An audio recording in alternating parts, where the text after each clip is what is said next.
কি বেরতন রায় বাড়ির একমাত্র ছেলে আজ আমার বদনাম গালিতে। আমার বন্ধু বিয়ের জন্য একটা মেয়ে পাচ্ছে না লীলা ভাই। আমি কি বিহার ঘটক আছি বে? এখানে সবাই টাকা দিয়ে জবানি নিয়ে যায়। না মানে তিমিরের মা একটা বৌমা খুঁজছিল, মাস তিনেকের জন্য ভাড়া দিয়ে দেবো। বউ ভাড়া করে নিয়ে যাবি? मेरी जान मेरी जान मेरी जान পার ডে 500 টাকা লাগবে, ই লিবে 300 টাকা, আমি লিব 200 টাকা। ও ভাড়া যাবে, আপনাকে কেন টাকা দেবো? এই তুই চুপ কর, দালালি না দিলে তুই কোথাও কিচ্ছু পাবি না। মাসি ওকে বউ সাজিয়ে দাও।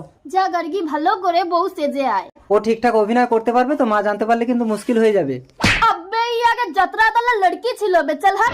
আমার একটা শর্ত আছে, কি শর্ত? মদ খেয়ে আমার কাছে আসতে পারবে না। ও নিয়ে তোমার চাপ নেই, তিমির একটা বিড়ি পর্যন্ত খায় না। তাহলে আমি রেডি। आकर नशा আরে ও তিমির বাবু, আখ ফড় ফড়কে কি দেখছিস? এসব পেয়ার বেয়ার ছোড়, 3 মাস পরে মাল ফেরত দিবি, চল। মা